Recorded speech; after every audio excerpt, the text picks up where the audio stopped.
Saludos a los amigos de Horizontes de Nuestra América. Estamos hoy llevándoles un encuentro especial tenido con la poeta Leila Leiva. Hemos estado retomando el espacio Todas las Voces Todas que conduce David López Jiménez y que coordinamos junto a la dirección de poesía de la UNIAC. Así que espero que sea un momento especial, que ustedes disfruten. Tuvimos un encuentro con estudiantes de las escuelas del nivel medio y fue realmente una tarde maravillosa, una mañana tarde maravillosa. Así que vamos a dejarlo con esto, para este encuentro de Horizonte de Nuestra América. Un saludo para la doctora Cariquén, la doctora Yaret Goreca, todo el equipo de Cabina 11, y los estamos invitando a recorrer con esta poesía y con los invitados de Cariquén los horizontes de Nuestra América. Buenos días a todos. Hoy es una mañana especial. Vamos a volver a iniciar este programa musical de Todas las Voces Todas, que es el espacio de la UNIAC que promueve la obra de creadores contemporáneos y de la poesía de la vanguardia cubana, de los miembros de la sección de poesía. Y también es una mañana especial porque tenemos aquí a una de las grandes voces femeninas de la poesía contemporánea cubana, una persona muy especial y dedicada a su trabajo en toda la extensión de la palabra, una creadora ya veterana por la experticia que tiene en su forma de escribir, tanto crítica literaria, periodismo cultural y su labor como poeta. En lo personal le agradezco, porque en los últimos tiempos hemos estado muy cercanos y ha sido un intercambio maravilloso. Creo que me siento privilegiado por su amistad, por su sensibilidad. Por lo tanto, vamos a darle un fuerte aplauso a Leila.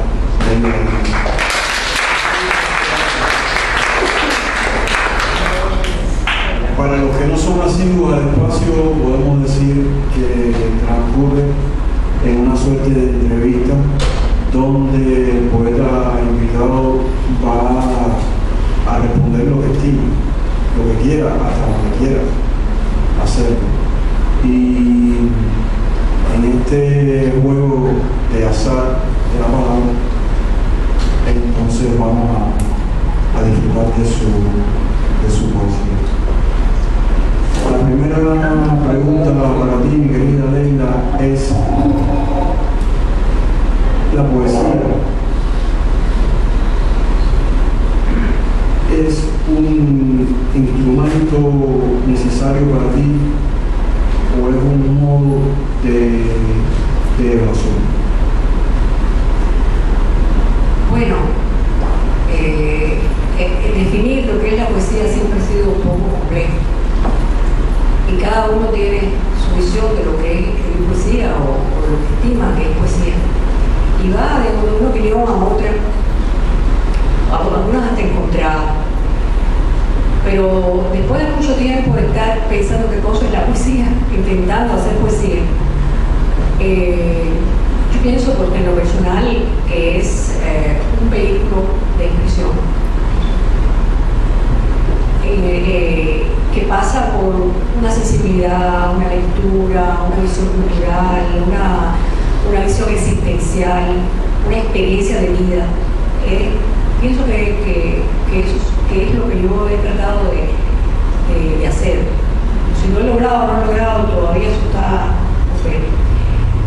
Y los libros que no han sido tantos, pero que en realidad siempre culminan un tiempo de vida mío.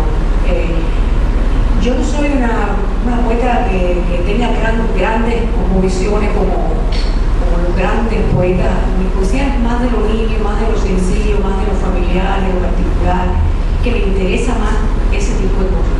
Que no tiene nada que ver con el lenguaje, aunque a veces el lenguaje sea simple o no. Pero bueno, sí, y también es una necesidad. Pero yo nunca me he refugiado en la poesía como evasión, porque la poesía es otra forma de estar, otra forma de existir en la belleza, la cultura, la literatura. Eso creo. Evadirme nunca. Yo siempre me siento muy familiar con una poesía que exprese cosas que yo sienta, o que diga algo que quizás yo hubiera querido decir, pero que no lo atrapé, no era mío, en el momento no era mío, ¿no? Pero me siento muy identificada con la poesía que comunica, aunque no quiere decir que sea la simplicidad de decir cosas lineales, ¿no? Es más la comunicación en un sentido más complicado quizá, pero que encuentra su lector. Uno no escribe para un lector específico, y si escribe porque tiene necesidad de hacerlo e imagina un lector, pero dar con ese lector es complicado, y quiero que uno tenga un poco de responsabilidad cuando lo escribe con ese lector, aunque la gente diga que no, porque si no guardas tu poesía en una gaveta no se le enseña a nadie, pero cuando tú sales al mundo a enseñar tu poesía, tú tienes que tener un rigor, tú tienes que mirar la poesía como un vehículo, que es como yo la miro. Para mí es un vehículo, una manera de acercarme al mundo y de dejar mi huella también, por eso que sí.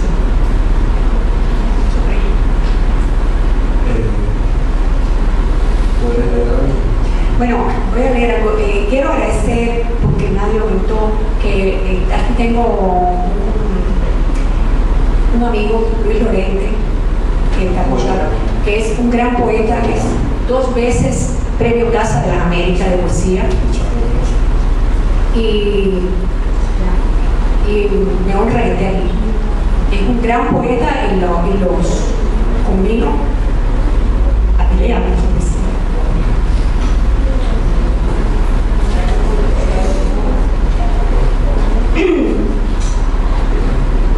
Voy a leer, escribí hace un tiempo un libro que se llama Mataremos al Hijo, que ahora está digital y espero que Letras Cubanas pueda imprimirlo. De este libro voy a leerles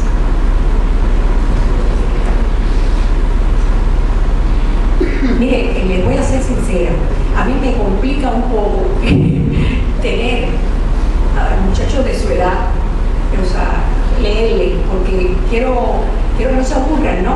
Quiero que no se asusten con la poesía. Entonces estoy tratando de buscar un poco de comunicación, a ver si encuentro algo que les interese. Y no lo digo porque lo subestime, sino porque yo también tuve su edad, y a su edad leía una determinada poesía, y a su edad escribía novelitas también, tenía 13, 14, 15 años. Así que no es un pecado, un camino. Este es otro movimiento. Es fácil darse cuenta de que es otro el movimiento. Así que lee dentro de la línea, sin expectativas, con la mosca rondando. Cuando trago este vaso de té y estas galletas, no han sido. Mi memoria se fía cada vez menos del pasado, equívocos creciendo hasta convertirse en un pelotón. Las mismas, aunque efectivas expresiones de afectos dadas al pelotón contrario, dichas por el ilusionista que lo ha entregado todo, compulsivo, mi gemelo. Escribir, no puedo escribir. Pasan los días, los años y no puedo. Le pongo en un mensaje a una mujer con deseos y sigo. Me he pasado una vida adelgazando hasta quedar resuelta en un depósito de paz falsa. uno tras otro los descuidos de la novia, doblados en cuadros ejemplares que se olvidan, que al final se van a olvidar. Temporadas en las que fui solo desperdicio, maraña de la vida concreta, comer, excretar, comer. Cuántos años organizando planes, diseñando, closor, anopen, más closor, menos open. Este poema, cuando lo escribí, pensaba en Caridad Teixeira, que es una gran poeta que está aquí también, porque siempre me alentaba a que no me parara cuando en los momentos más difíciles de la vida no escribía. Entonces ella me decía, escribe. Ella no sabe, o sea, se lo dije hace poco, que ella de alguna forma había alentado un poco este poema. No sé si leo otra cosa. Manosear la noche. Pronunciar suelo natal, nunca, país de falta, pueblito de antesala. Manosear la noche harta y los días y las noches que ya no sumaré. Alma en vilo contra todo, pasto, estiércol, risco, corte de un sueño. Era eso, lo sostuviste y temprano se coló la pesadilla. Estiércol, bosta, piedra de montar, caballitos de tierra anclados en el jardín, en la duna, en el cepillo de metal, para limpiar las rejas, el cutis, los anillos, a la hembra, a la niña, al perro, sostener la impiedad, y esa cabeza que se pierde en mi cabeza, aldea de costas, deletrearlo con carrasperas, con total desprecio, bajo el ruido de los aviones turísticos, o igual no decir mucho, solo Ciudad Dublín, playa de los cristales, de la tortuga, Villa Piélago, 20 años de cosechas idas, de agua fiscal. Algo alivia el hierro que quiebra una vida, mientras cruzan mercantes y sentimos que el aire pega en el pilar de azófar mucho menos fuerte de lo que pensamos. Falla vital. Veo tus pies y ya no me caben en la boca. Tus manos han luchado tanto contra lo que soy que se han acostumbrado a tejer materia heroica sobre el flaco cadáver que te obsequia. Cada día, a la hora del pan, estreno a la difunta que habla con sus vivos y les da de comer. Cuando le comes, ni oyes. Arriba, encima de mi casa, en la tuya, de madrugada y a la espera, la bebé existe. Es un poco que le diría a mi hijo hace algunos años.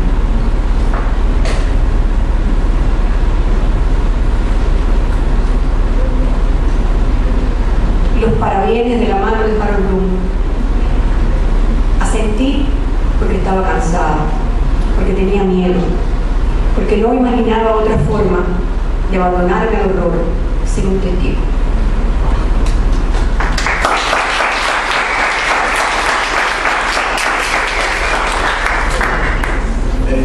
De todos los libros de poesía que tú has producido, que tú has creado, ¿cuál es el que te ha costado más trabajo escribir? ¿Cuál es el que te ha costado más trabajo hacer? ¿Y por qué? Me gustaría saber eso. Bueno, siempre es el que tengo en la cabeza. El que tengo en la cabeza siempre me cuesta mucho. Uno a veces empieza con una idea de lo que quiere en ese libro. Va escribiendo un poema y otro poema y quiere que ese cauce quiere que esos poemas tengan un cauce, vayan a alguna parte, aprecien un mundo. Y ese proceso es un proceso en el que uno desconfía mucho, se cansa, dice, pero estará esto bueno, servirá, irá donde yo quiero. Es un proceso que te hace bajarte no sé cuántas veces de esa máquina y volverte a subir en la máquina por periodo. Y tengo algo que no sé si es bueno o malo, pero cuando ya yo termino un libro, no leo mucho, me tengo que separar de la lectura porque, como decía Roberto Friol, no es lo que uno escribe, sino cuando uno lo lee, que es lo difícil, ¿no? A veces. Tiene que, por lo menos yo, como pertenece a una etapa que me incide de alguna forma, establezco un poco las distancias para volver a leer esa poesía. Si me meto mucho, generalmente no me meto mucho. Si lo tengo muy cercano, el poema, este libro está más cercano. Hay de otros libros ya de otro tiempo, puedo ser más fría para leerlo. Si Sin embargo, con lo que estoy escribiendo o con lo que estoy maniobrando, sí tengo esa dificultad, esa imposibilidad de saber hacia dónde voy, esa zozobra que da, si vale la pena esto que estoy haciendo, no vale la pena, porque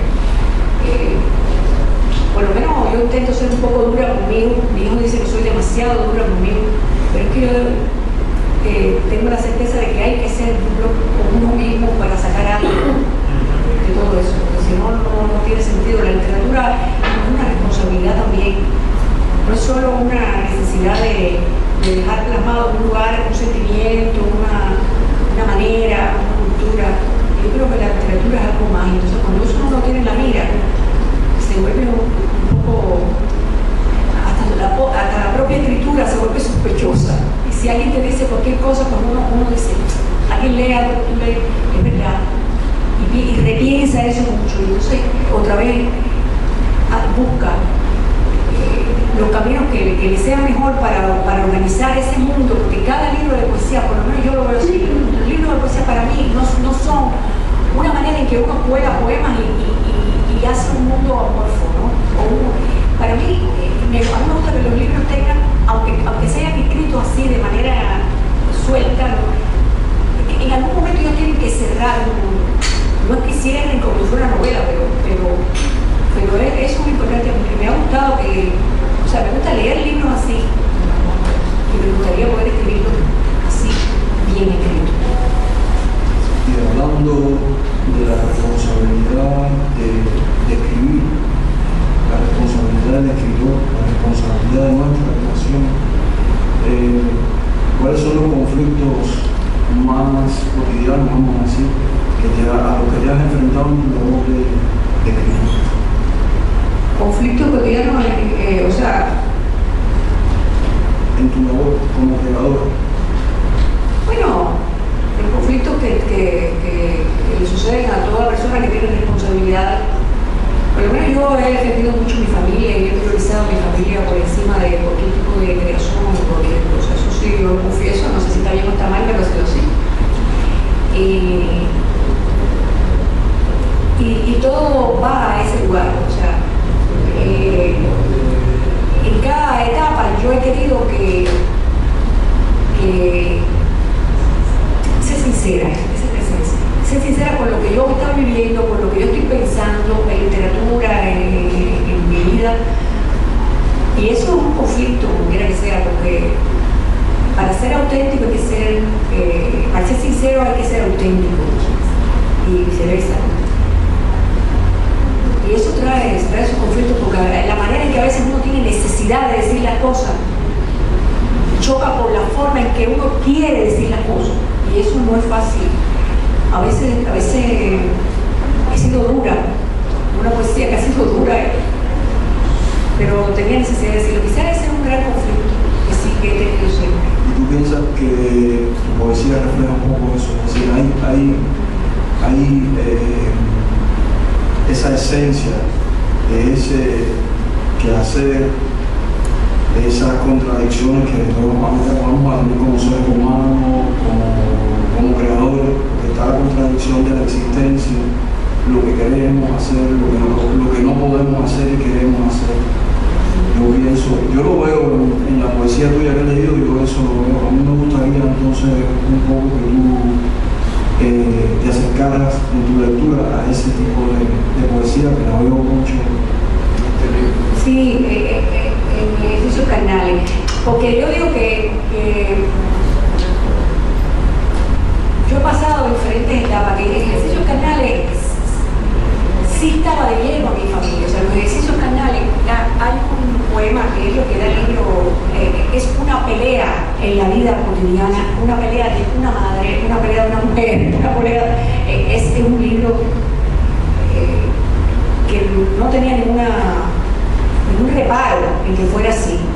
No me interesa, yo digo que yo no soy un pato, porque yo soy una mujer. Por lo tanto, mi expresión es como una mujer, y si la mujer sufre, y si la mujer tiene una contradicción importante en su vida, pues esa es mi experiencia. Yo no puedo tener la experiencia de un hombre en otro momento, en otra... Ese mundo yo lo veo muy reflejado en la poesía ejercicios carnales, por eso... Sí, pero que ejercicios carnales quizás más protectora, Sí. una mujer Incómodo. si una mujer que está realmente incómoda con la vida, pero es la vida que tiene y la quiere, ¿no?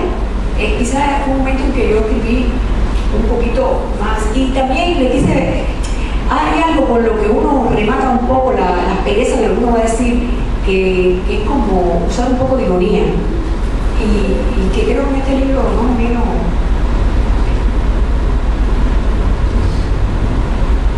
aquí hay un libro aquí hay un poema que yo siempre miento mucho, quizás en esto no me interese cuando lo leo, porque es pequeño, ¿no?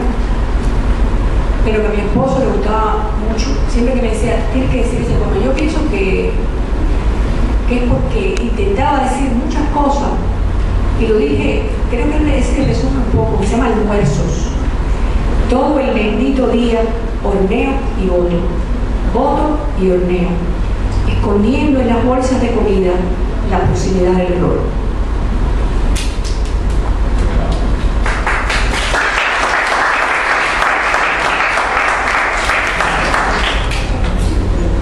Este es un tema chiquito que le dediqué a mi hijo.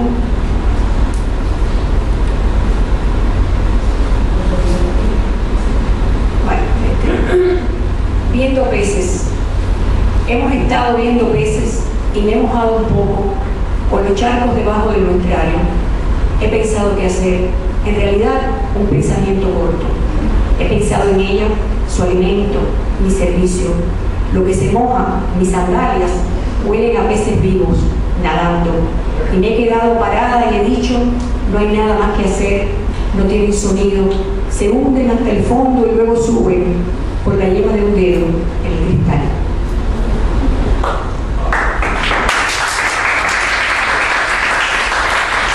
Y hay otros gritos repugnantes que este libro, no sé lo que es la plenitud. Tengo esposo, hija, algo de bienes, podría vocear mi cólera, padecer otras desgracias, y aún no recibiría señales o respuestas. Nada sirve al que pregunta si va o no en el viaje vacío de los locos. No sé lo que es la plenitud. No acaba aquí el preguntar, pero la habitación donde ella duerme casi siempre sobre mí, la mitad de su cuerpo encima del mío, imitando una boda de inexplicables anatomías, mis ojos hablan al dibujo de esa sombra que conoces, como una sedosa maquinación lista para ejecutar.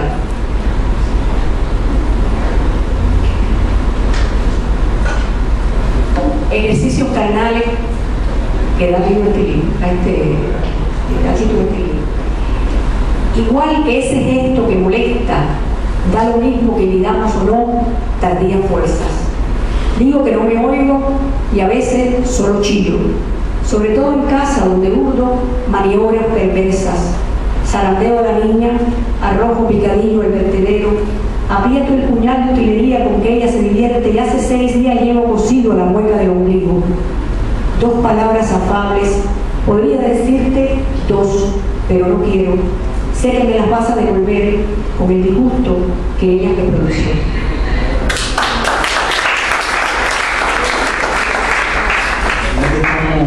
En presencia de un auditorio muy joven, ¿no? Yo quisiera que tú narraras un poco cómo fue tu acercamiento a la poesía, a la literatura. Me estabas contando cosas muy interesantes que yo creo que hay en la poesía. Bueno, uno siempre, hay un punto que a veces uno desconoce, uno va leyendo una cosa u otra. Yo le tengo que agradecer mucho a mi papá, que era el lector literario de mi casa, no tenía libros de literatura, porque mi mamá era una lectora de marxismo-leninismo, de los tratados de economía política, de esas cosas, de los discursos de Fidel Castro. Pero mi padre, siendo comunista, no hacía eso. O sea, mi papá me acercaba a la literatura y el primer libro que me dio fue La ciudad y los perros de Vargas Llosa, que es un gran reaccionario, pero mi papá sabía leer literatura y no era ideología donde hay literatura. Y empecé, o sea, mi despertar de una forma, como toda persona, a la literatura o a ese mundo, fue a través del teatro cuando yo era muy niña. A mí me gustaba mucho el teatro, pensé que en algún momento de mi vida me iba a dedicar a actuar y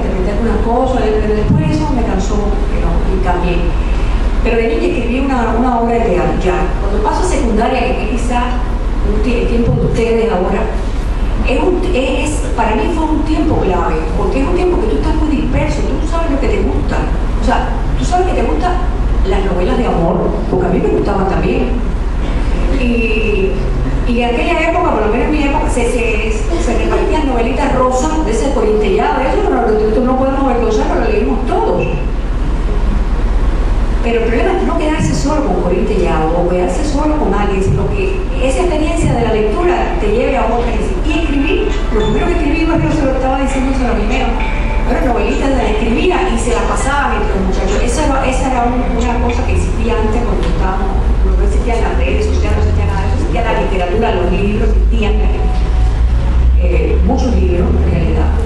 Quizás no todo lo que tú hubieras querido leer, pero había libros. Y bueno, fue así. Y el salto más importante lo tuve cuando entré a estudiar a Los Caminitos. Yo le huí mucho a la escuela en el campo, que era lo que había antes. Y entonces me fui a la vocacional militar de Matanza, donde nos estaban los mejores profesores. Bueno, la verdad tengo que agradecer eso. Pero la vida militar no era, para mí fue muy, muy, muy difícil. No entendía esa orden, esa letra que dice la orden se cumple y después se discute, porque si tú te tiras un precipicio te morís, no tienes una posibilidad de tener que reclamar nada. Y eso, en mi temperamento era un poco complicado. Cuando pasó el tiempo, pues encontré los mejores profesores que tuve en mi vida, los tuve allí. Tuve una profesora de español que no, esa cosa que te dispara, esa profesora, quizá no, en ese momento era lo ideal para mi vida. Me hizo monitor de español, o sea, me acercó de una manera diferente a la literatura. Por primera vez estuve en un taller literario, que es también importante en aquella época había taller literario, y eso se hizo que ahora debiera existir en la escuela algún que otro grupo, que la gente se reúna, aunque sea para hablar, para discutir qué es lo que está leyendo. Incluso recuerdo que algo muy nefasto, ¿no? Porque la narrativa de Manuel Cofino, ustedes quizás no la conozcan, pero no ha sido muy querida. Pero en la época mía, todos los libros que se leían eran Manuel Cofino. Manuel Cofino era lo máximo que había cuando yo tenía esa edad. Y a mí me dio por hacer un pequeño ensayo, una cosa así, que ganó un premio ahí en el capítulo, pero eso me hizo descubrir en medio de las personas que había que sabían que yo tenía quizás una beta crítica para examinar un texto. Y eso es un cambio en mí. Yo reconozco que hizo un cambio en mí. Y en Los Caminitos empecé yo a escribir poesía, que alguna era primeramente muy emotiva por las circunstancias. Recuerdo que yo lloraba porque en Chile yo tenía de Allende y la Palacio de la Moneda, y eso fue un detonante. Pero eso no cambió, las lecturas te hacen cambiar. El debate puede ser cualquier cosa, también una novelita rosa, eso no tiene importancia. El problema es leer, el problema es acercarse a esa. Y después uno lo va cambiando, uno va encontrando amigos, que son muy importantes en las amistades y las relaciones. Uno se acerca a los grupos donde haya literatura, donde haya algo, talleres, cosas así. Venir aquí, por ejemplo, las pocas lecturas a las que yo asistí en Matanza también cambiaron mi visión de lo que era la poesía, todo. Eso es importante, esos acercamientos. Un manual no hay. El problema es ser un poco curioso y estar abierto a eso. Por eso creo. Este es un libro que va a salir ahora por Reina del Mar, Editores en Cienfuegos, mi ciudad de nacimiento. Este es dedicado a mí. Se llama Las Amantes de Forbes.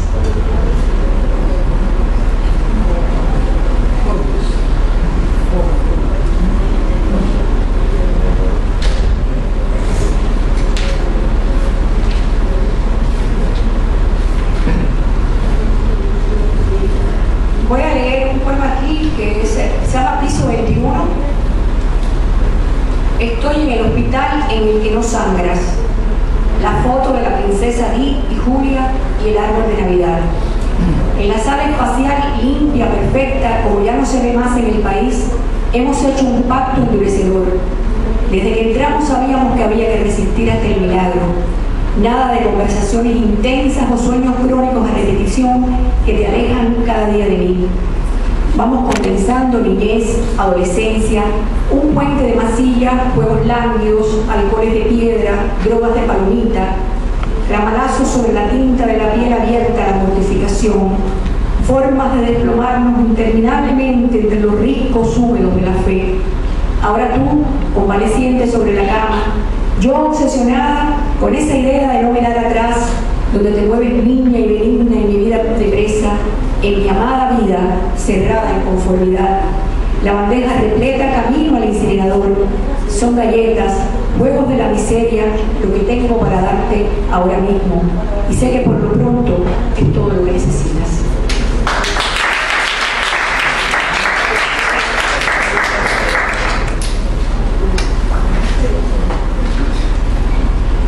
Este se lo escribí a mi nuera Lilia.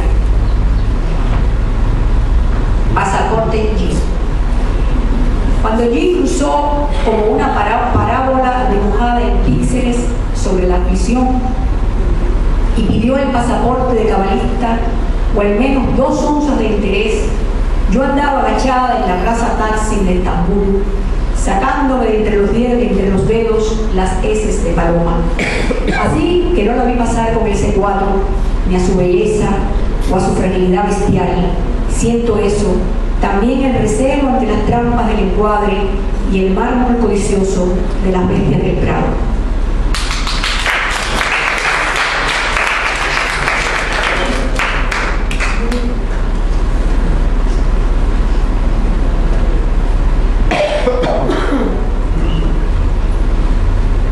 Este libro es un libro que no es muy grande, pero es un mundo de una época. Cuando lo escribí, Rolando estaba vivo, mi esposo, y él apenas leyó algunos poemas, no leyó el libro completo. Quizás porque tampoco se sentía bien, pero cuando lo terminé, cuando lo recuperé ya con la tripa, ahora tratando y cambié algunos poemas del lugar, lo hice pensando mucho, que bueno, yo nunca he dejado de pensar en él. De construcción. Este es un poema que lo escribí por un suceso muy traumático que tuvo la familia y que fuimos atacados, y yo vivía con miedo y con odio. He tenido que sanarme de ese odio. De construcción. Frente a mi casa, frente a la puerta de mi casa, hay una reja, pero no una cerca de piles alta. En mi casa también hay rejas 12, y una gran valla rubrosa que con el tiempo ha manchado de óxido el mármol del portal y mi punto de mira. Un perímetro que ataja mis bajezas para que no vayan al encuentro del odio frontal, del odio de los que me contienen, porque estoy equivocada, o peor, loca, porque siento esto que no para, y sigo llamándome de la misma manera apócrifa, sigo teniendo el solitario andar que solo yo podré reconocer en el deseo del instante luminoso que traspasa mi Belén, del delirio a la sombra de una luz que seduce cuando todos duermen y en casa puedo contemplar el amor a escondidas, con un poco menos de pesar, con la tranquilizadora seguridad de que no escucharán el ruego contenido. Queridos míos, vivan. Esa patria engañada que les sirvo como indulgencia no sabe, pero tampoco quiere. Distancias prudentes, separadores fieros como perros del coto, alejan la ignominia del riesgo de un salto de ciervo que es necia fantasía. Y echo agua a las plantas en las mañanas de la calma, que es la tempestad que me oirán a las 7 cuando duermen cazador y cazado. Lo hago con un diminuto vaso de material sonoro que me produce un alivio inexplicable, si da contra el silencio esas horas apuestas en una faena sin provecho, pero no sueño a la fortuna, o casi no. En cambio, me quejo de un profundo dolor real. La ascensión ha inflamado mis nervios mortales y no duermo. Se repite la imagen imagen y las palabras del sigilo, frente al encono rudo que me observa y prepara en el desquite, un poco de música insolente, 10, 15 minutos de mi combustible orgánico y regreso a la marcha del odio, sin filiación o ideología, segura de repetir los mismos firmes pasos de la ruina.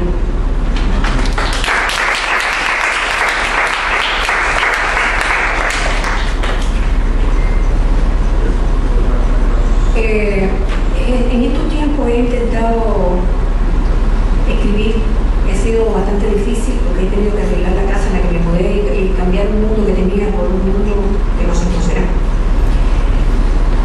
Pero me gustaría leer estos poemas, no sé ni por qué no, porque están todavía formándose en un mundo.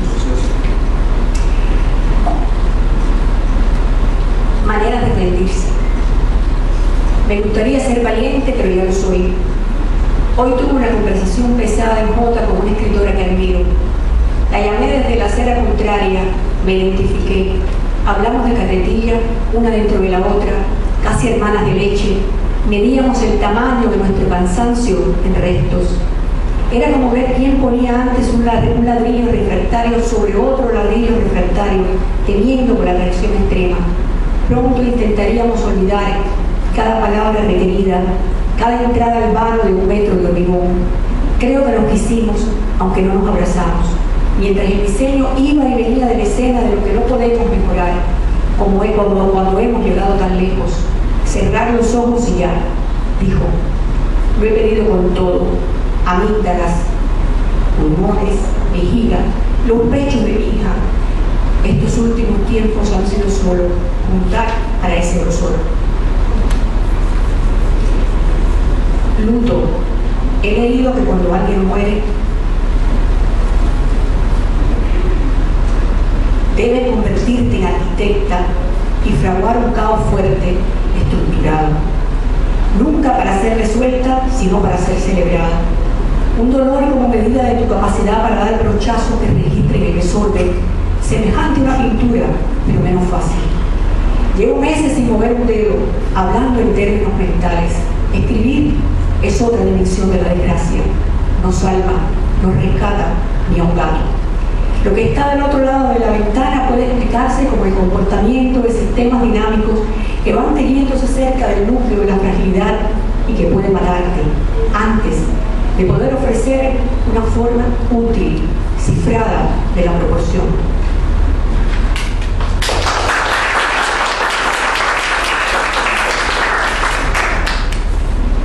Como dije, yo a veces soy un poco cruel cuando escribo.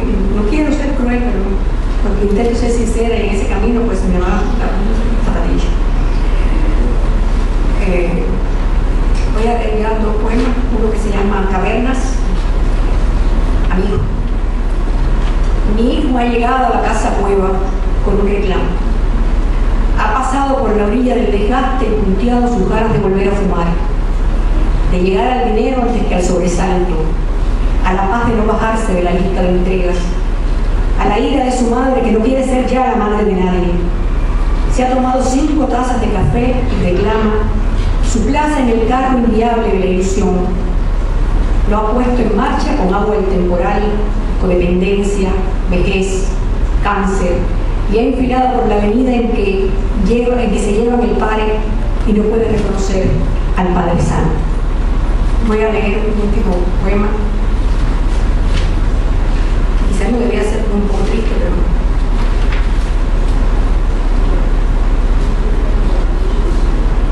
juramento. Hijo, mira a su novia, que es su mujer, que será su sombra. Es sombra amalgamada en el trío, en esa carretera lejos de la ciudad, a donde han ido a parar sin familia ni comitiva. Solo 3 en el salón, a la espera de que se encienda el horno, de que digan pasen y el cristal quede tan alto que tenga que subirse al banco para hincar la pena. La novia mira la cara de la esposa que no puede llorar, que llora solo por el olor y se postra en el mueble. Luego cuando lo vestían, lo apretaba donde dejaron una herida abierta y la sangre escapó del cuerpo para detenerse en un charco demoledor, como la vida que tiene delante. Entonces el hijo la abraza porque jamás, jamás estará sola, y lo jura. La esposa no necesita un amor de relámpagos. En cambio dice que las urnas son feas y frágiles, que reemplazará la suya y pregunta si al fin en esa que le entregan está el esposo, un polvo caliente con el que se marchan muros a lugares que no existen. Gracias.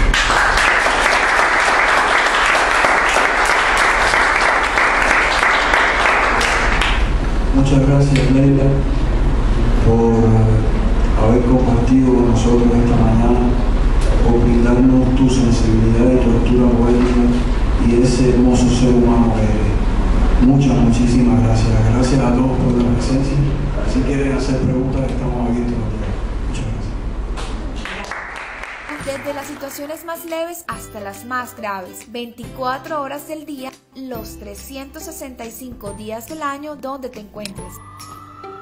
¿Sabías que en los casos de emergencia, los primeros minutos son fundamentales para preservar la vida de una persona? En casos como una parada cardíaca, problemas respiratorios graves, infartos, accidentes cerebrovasculares, entre muchas otras, la atención que recibe el paciente antes de llegar al hospital es fundamental para su salud. Y es que AMI es la empresa líder del mercado que está siempre lista para cuidar de ti y tu familia. ¿Cómo lo logramos? Contamos con una flota de ambulancias con tecnología de punta, ubicadas en puntos estratégicos de la ciudad para garantizar siempre una atención oportuna a tu llamado. Pero AMI es mucho más que un servicio de ambulancias. Con AMI tienes la tranquilidad de contar con un médico a domicilio siempre que lo necesites para ti, los abuelos y los más pequeños de casa. 1 de la mañana tienes fiebre y no te sientes bien, tranquilo, aquí está AMI. Nos llamas, te atendemos sin necesidad de que salgas de tu casa con mínimo estrés y sin costos adicionales. Además, los medicamentos para estabilizar tu situación de salud son gratis. Y no solo eso, con AMI cuentas con una gran variedad de servicios complementarios para tu protección y la de tu familia. Visita programada de pediatra a domicilio para tener la situación de los pequeños siempre controlada. Servicio de farmacia a domicilio. Análisis de laboratorio clínico en casa. Cuidados de enfermería en la comodidad de tu hogar.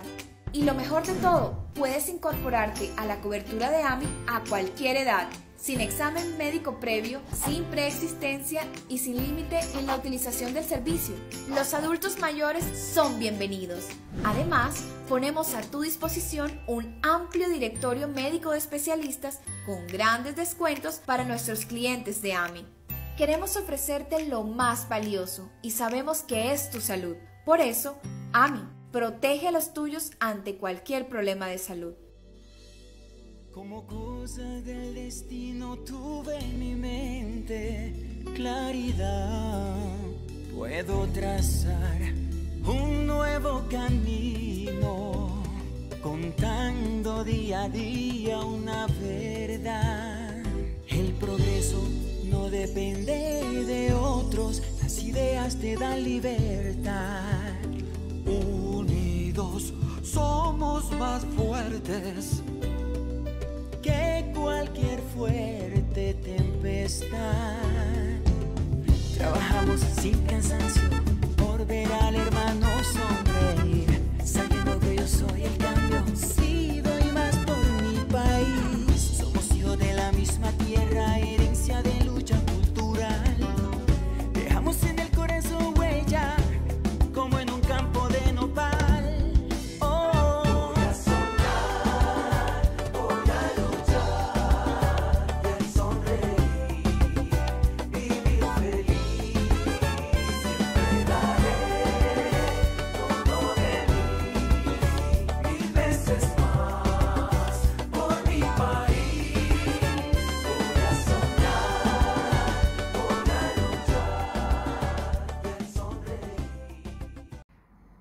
Hola a todos, los saludo una vez más. Soy Cari Cren desde Córdoba, Argentina, y vengo a compartir con ustedes un programa más de esto llamado Horizontes de Nuestra América.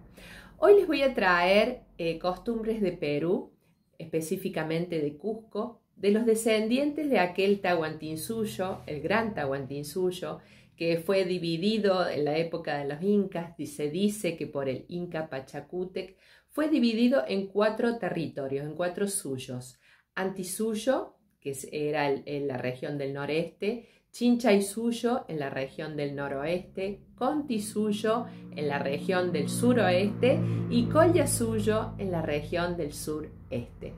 Y también el amauta Antonio Huilca Hualpa les va a relatar sobre la bandera del Tahuantinsuyo.